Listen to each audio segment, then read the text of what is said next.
Time now for an in-depth look at the market news this afternoon, and for that I'm joined on the line by Dr. Jun-sok, professor of economics at the Catholic University of Korea. Professor Yang, thank you for coming on today. Happy to be here. Well, we just heard the Fed has cut rates by 50 basis points to prop up the economy and the markets amid the outbreak, the first emergency cut since the financial crisis. What's behind this decision, and what effect do you see it having globally and in Korea? Okay, well, within the United States, there has been a lot of concerns because the number of COVID-19 patients has been increasing rapidly, including a couple of deaths. But I think what's even more disturbing to Americans is that there's a few cases now where they cannot trace how these people got the coronavirus. So that has really added a lot of awareness of the COVID virus in the American mindset. And then there has been a growing COVID epidemic, not only in Korea, but also in Italy and Iran. And there's now a possibility that it would spread within Europe, and as I mentioned, in the United States as well.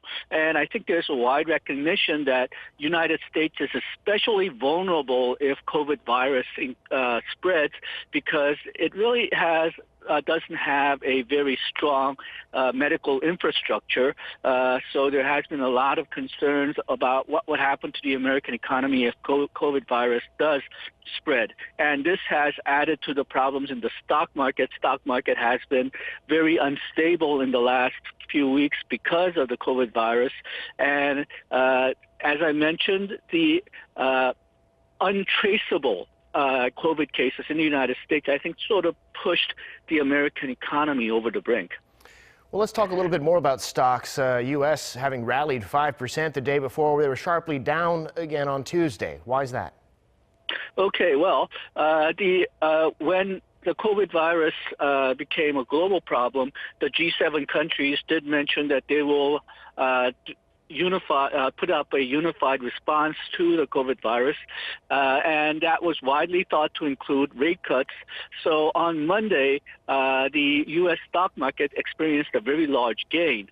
But also there has been a lot of concerns in the U.S. market in the last couple of weeks on whether the market had a bit of an irrational exuberance previously. Now, whenever there's sort of a bad news that comes up in the American economy, actually short-term investors in the stock market actually liked that because they thought that the Fed would lower the interest rate and give a push to the stock market.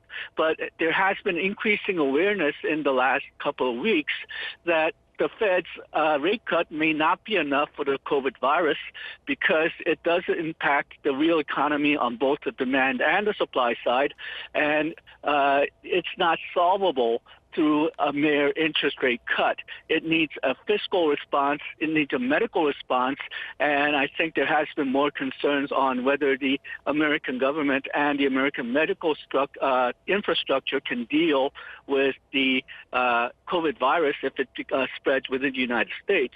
So while the initial announcement of the G7 initiative pushed the market up, the nervousness about what happens if the COVID virus actually does spread in the United States, I think that muted the response when the Fed actually lowered the rates. I think also the sort of the emergency nature of the rate cut maybe exaggerated the effect because this was a very unusual way of the Fed lowering the interest rate.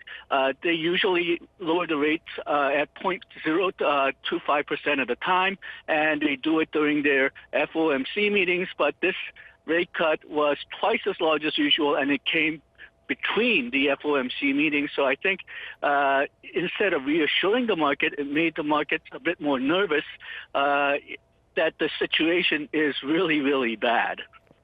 Right. Well, Korean shares, unlike Wall Street, sharply higher today. Briefly, what's the story in the domestic market? Okay. Well, Usually the response in these type of emergencies is that most investors flock to safe assets. But if you're an investor that really depends on higher returns than the safe asset, then you want to go to a place where there's an alternative to the U.S. Stocks, and that's usually considered to be Korea. At least that Korea is thought to be one of the alternatives, because Korea is placed between an emerging economy and an advanced economy. So it shares a lot of characteristics with an emerging economy, which is often seen as an alternative to the U.S. Market. And most of the rise today was actually driven by foreign investors. Interesting. All right, Professor Young, thanks so much for sharing your insights. We appreciate it. Thank you.